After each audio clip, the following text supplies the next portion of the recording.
Assalamualaikum warahmatullahi wabarakatuh. Kami dari kelompok 7 akan mempresentasikan hasil proyek akhir dari praktikum rekayasa perangkat lunak kami.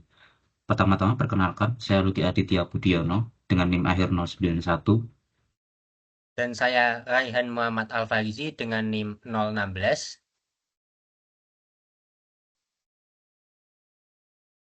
Kemudian untuk proyek akhir kami, pertama-tama ketika membuka aplikasi akan dimulai dengan halaman loading.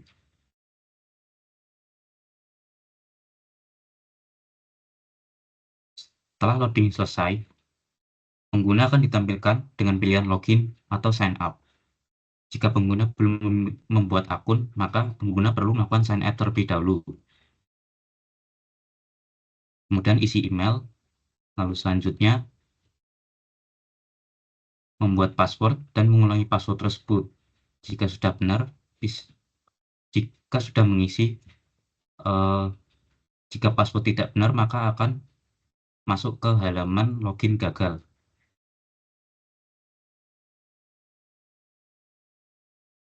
Nah, tapi kalau sudah benar, submit benar, maka selanjutnya pengguna akan kembali untuk melakukan pilihan sign in dan sign up. Jika sudah melakukan sign up, maka pengguna dapat melanjutkan untuk login. Kemudian pengguna perlu mengisi email dan password. Jika diisi sudah benar, maka pengguna akan dimasukkan ke halaman dashboard.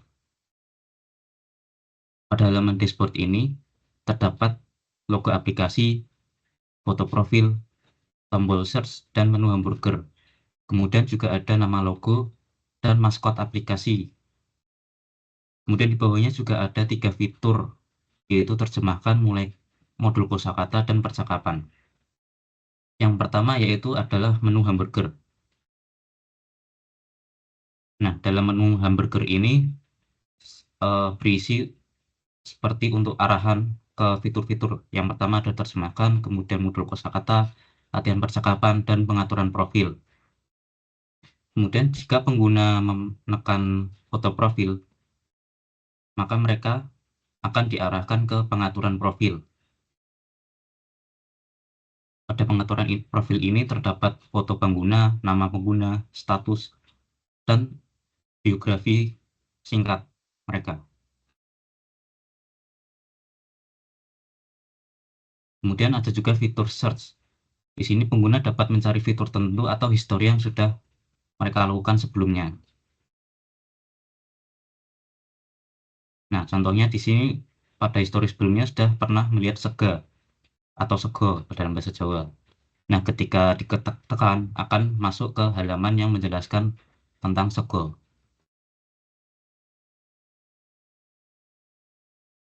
Kemudian selanjutnya untuk aplikasi ini terdapat 3 fitur utama yaitu terjemahkan, modul kosakata, dan latihan percakapan.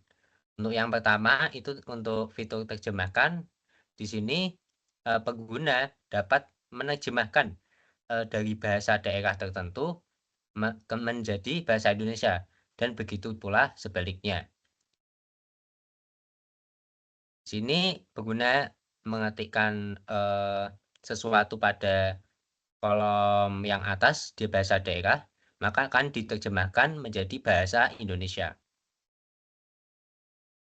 Selanjutnya adalah fitur untuk modul kosakata. Di modul kosakata ini pengguna dapat belajar suatu kosakata bahkan sampai secara detailnya. Di sini pengguna perlu memilih terlebih dahulu untuk kategorinya. Di sini misal ada kategori makanan, misal saya pilih kategori di sini.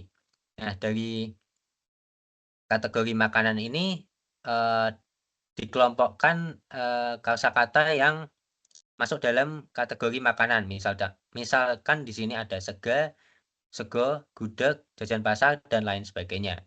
Apabila pengguna ingin melihat secara lebih detail lagi, misal di sini saya ingin melihat detail dari kosakata sega, saya tinggal menekan baca selengkapnya.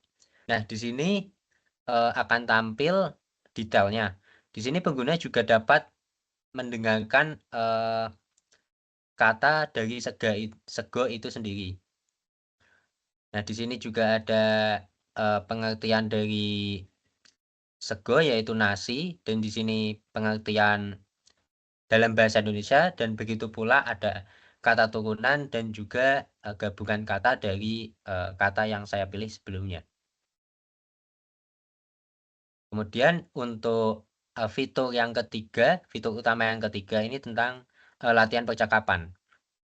Di sini pengguna dapat menggunakan AI atau penutur asli sebagai lawan bicaranya.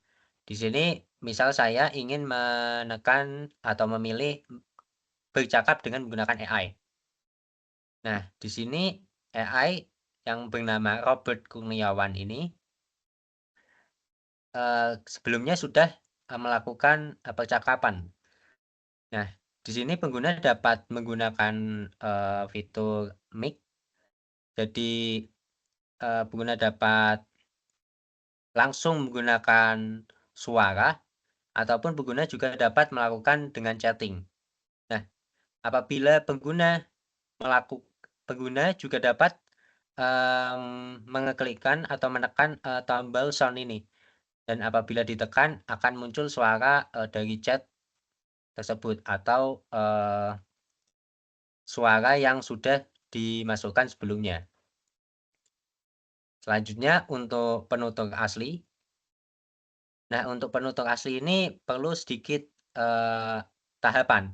Yang pertama tentunya untuk mengajukan kepada penutur asli tersebut. Misal sini penutur aslinya bernama Bapak Sumarno, dan jadwalnya misal Rabu tanggal 29 Mei jam 3 sore. Dan di sini ada pesan tambahan, halo Pak Sumarno, dan seterusnya. Nah, di sini saya ingin kirim pengajuan. Nah, pengajuan berhasil dikirim. Nah, dari pengajuan tersebut dapat terlihat foto profil ini merupakan foto profil penutur asli. Jadi notifikasi ini masuk ke penutur aslinya. Nah, saya harus melihat detailnya.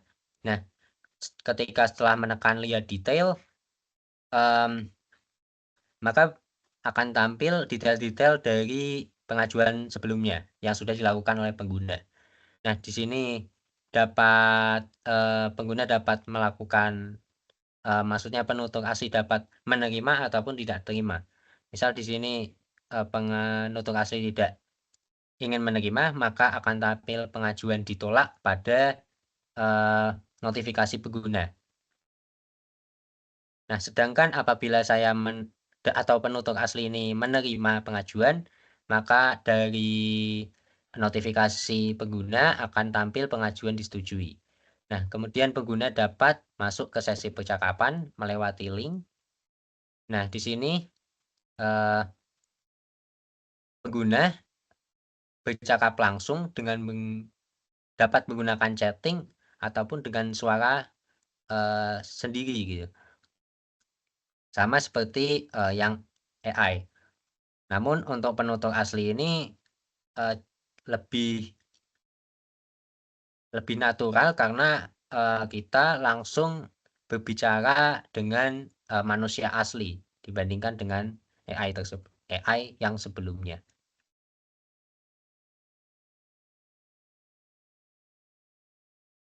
Mungkin